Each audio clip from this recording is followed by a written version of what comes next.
दोन्ही राष्ट्रवादीच्या विलिनीकरणाची चर्चा अंतिम टप्प्यात असते तर अजितदादा बोलले असते। विलिनीकरणाचा निर्णय भाजपला सांगितल्याशिवाय झाला नसता। विलिनीकरणावर फडणवीसांचं वक्तव्य।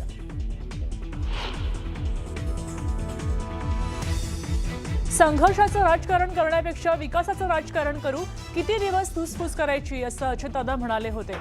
विलिनीकरणाच्या मुद्द्यावर हर्षवर्धन पाटलांचं मोठं विधान।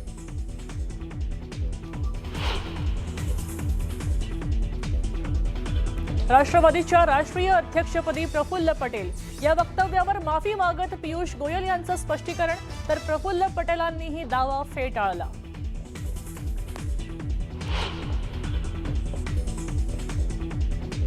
अजित पवारांच्या अपघातावर अमोल मिटकरेंचे सवाल। अपघातात 6 जणांचा मृत्यू, मग 5 मृतदेहच का सापडले? एवढ्या वेळा पायलट का बदलले गेले? मिटकरेंची पोस्ट।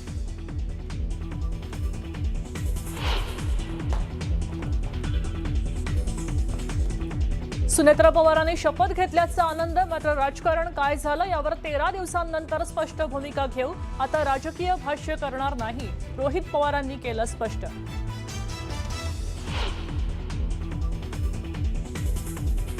यंदाच्या बजेटमधून सर्वसामान्य करदात्यांना कोणताही दिलासा नाही।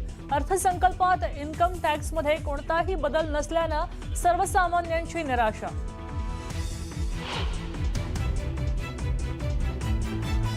1 एप्रिलपासून नवा आयकर कायदा लागू होणार। अपघात विमा करमुक्त असेल। करांद्वारे 28 लाख कोटींचा महसूल मिळणार। ITR रिटर्न 31 जुलैपर्यंत भरू शकणार। अघोषित संपत्तीची मर्यादा 1 कोटींपर्यंत असणार आहे। अघोषित संपत्तीवर कर भरण्याची तरतूद। छोट्या करचोरी प्रकरणात शिक्षा नाही, दंड होणार।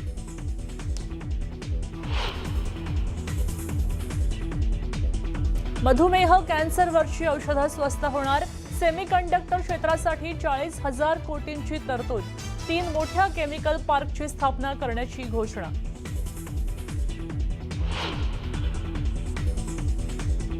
आणि पर्यटन वाढीसाठी सी प्लेन सुरू करणार। Mumbai Pune high speed rail corridor, Pune Hyderabad rail corridor सुरू करणार।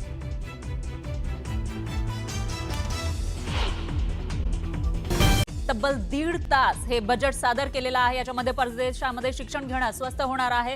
काय काय स्वस्त होणार, काय महाग होणार, ज्याच्याकडे सगळ्यांचं लक्ष असतं ते आपण या ठिकाणी न्यूज 18 मराठीच्या माध्यमातून दाखवत आहोत। CNG बायोगॅस हे स्वस्त होणार आहे। दारू भंगार खनिज मात्र महागणार आहेत आणि त्याचबरोबर सोलार संबंधित वस्तू आणखी स्वस्त होणार आहे। सोलार एनर्जीला बूस्ट करण्यासाठी महत्त्वाच्या तरतुदी करण्यात आल्या आहेत। ऑप्शन ट्रेडिंगवर टॅक्स वाढवलेला आहे।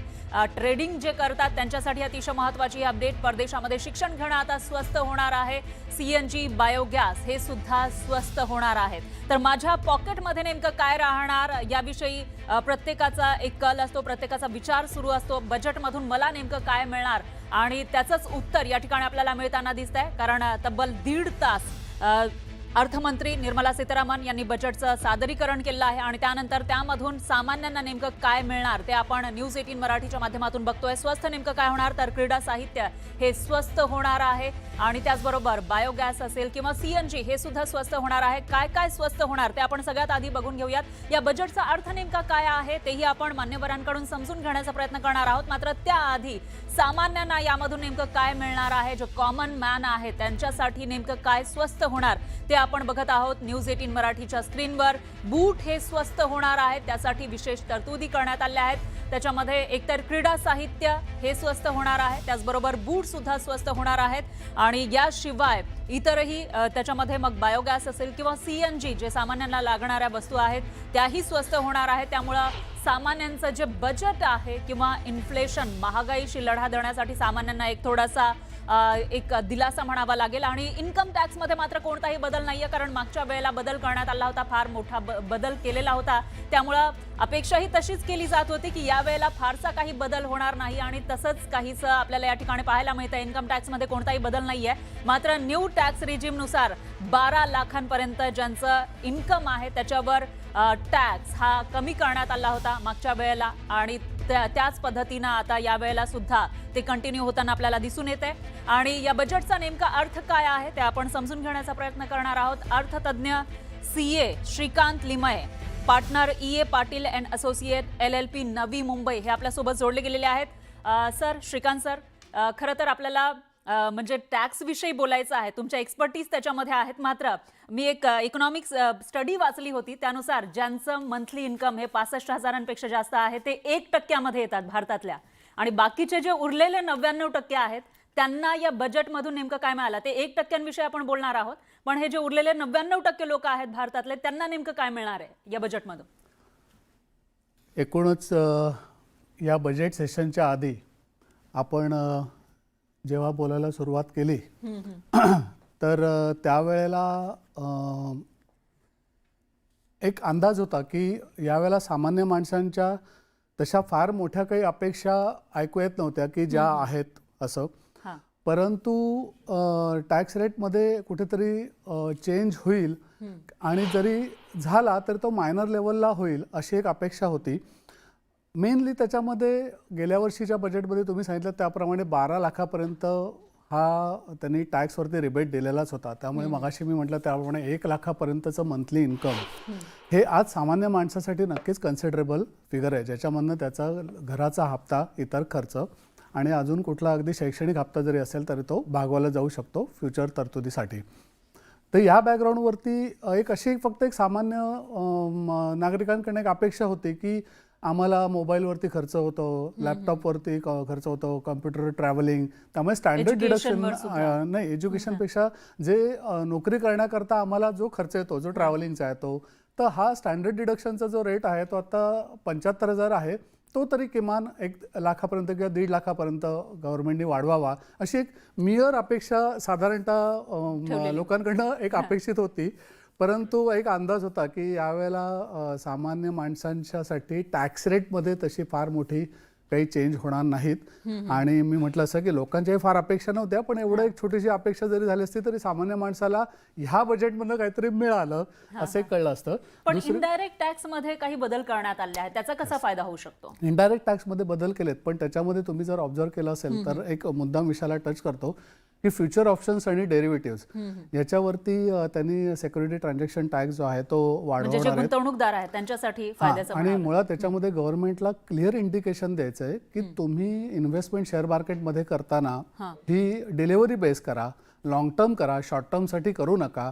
फ्युचर ऑप्शन्स डेरिव्हेटिव्हच्या मागे जाऊन तुम्ही कदाचित त्याच्यामध्ये पैसे कमवता का नाही कमवता हा वेगळा भाग आहे, पण त्याच्यामागे जायच्याऐवजी तुम्ही मार्केट स्टेबल राहील ह्या दृष्टिकोनातून तुम्ही इन्व्हेस्टमेंट करा.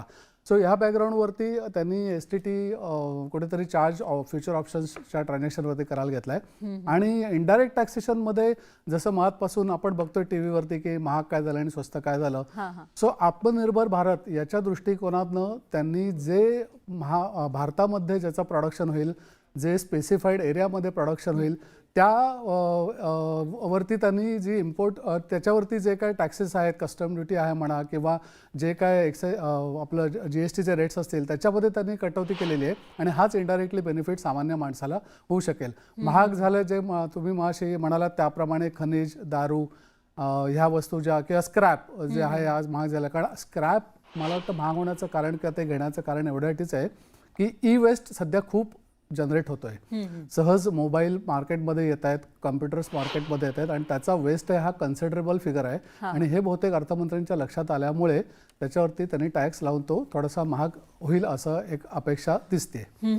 याच्यामुळे मग सामान्यांवर काय परिणाम होईल? कारण ई वेस्ट आहे किंवा स्क्रॅप आहे हे याच्यामध्ये काही बदल करण्यात आला आहे किमतीमध्ये, तर त्याचा सामान्यांवर काय इफेक्ट होईल? तसं बघायला गेलात तर दारूवरती टॅक्स वाढला असेल तर त्याच्यावरती सामान्यावरती परिणाम म्हणजे कोणी मनोरंजनात्मक जर का त्याचा वापर करत असेल तर तोच इम्पॅक्ट होऊ शकेल. स्क्रॅपवरचा जो आहे तो माझ्या दृष्टिकोनातून एवढंच होईल की त्याच्यावरती टॅक्स आल्यामुळे एक 2 प्रकारचा कंट्रोल होईल. स्क्रॅपच्या ट्रान्झॅक्शन्स या टॅक्स नेटमध्ये प्रॉमिनंटली पुन्हा एकदा येतील. आणि दुसरी गोष्ट, कदाचित स्क्रॅपचा जो रेट आहे तो सामान्य माणसा दृष्टिकोनातून थोडासा कमी होईल, पण मुळात स्क्रॅपमधनं पैसे जनरेट करणं किंवा इन्कम जनरेट करणं हे सामान्य माणसाचं कधी उद्देशच नसतं. त्यामुळे हा फरक जो आहे तो ट्रेडर किंवा डीलर यांना पडेल, पण त्याचा ज्यांना बिझनेस करायचा आहे स्क्रॅपचा त्यांच्यासाठी महत्त्वाचा बाकी तसा फार काही फरक पडणार नाही असं मला वाटतंय.